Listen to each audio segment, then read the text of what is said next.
Pipila ka estudyante ug magtutudlo sa usa ka tulunghaan sa Santo Tomas, Davao del Norte ang nabulabog tungod sa mikuyanap nga bomb threat sa social media. Gilayong misurrender ang suspect kinsa miingon nga dili tinuod ang iyang giingon sa social media.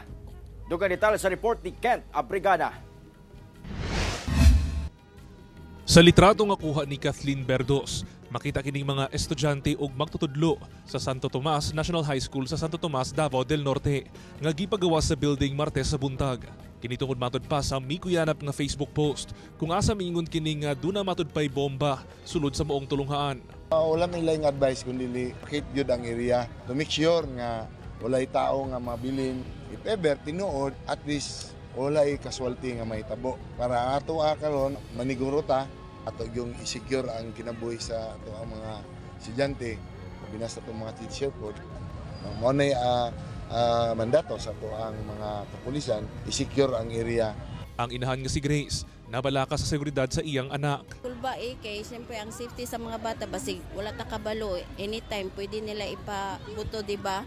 Tungod sa hitabo, temporaryong isuspende ang klase sa pribado ug pangpubliko nga eskwelahan sa lungsod. Dahil usab nga miadto ang Explosive Ordnance Disposal and K9 Unit ug nagpaygayon og inspection sa tibuok tulungaan.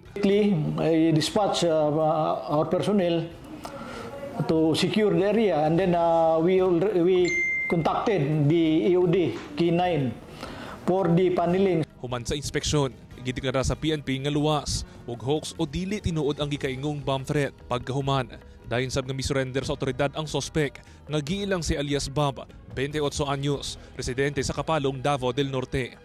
Conducted follow-up operation, so natay nakita nga tao na napoy na gamit nato nga pag locate sa location sa tao. So after adto na negotiation nga hitabo until such time nga nag-commit nga mo-surrender siya.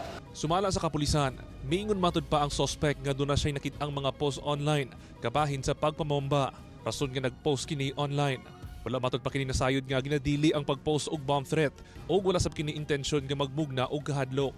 Gikustudiya na sa Santo Tomas Municipal Police Station ang suspect ug magatubang og kasong paglapas sa Presidential Decree No. 1727 kun bomb joke o bomb threat law. Samtang, gilift na alas 5 sa hapon adlaw Martes ang suspension sa tanang klase sa munisipalidad. Nagpainumdum sab ang tulunghaan nga mamahimong responsable sa pag-post ug pag-share og mga impormasyon. Ako si Kent Abrigana para sa One Mindanao.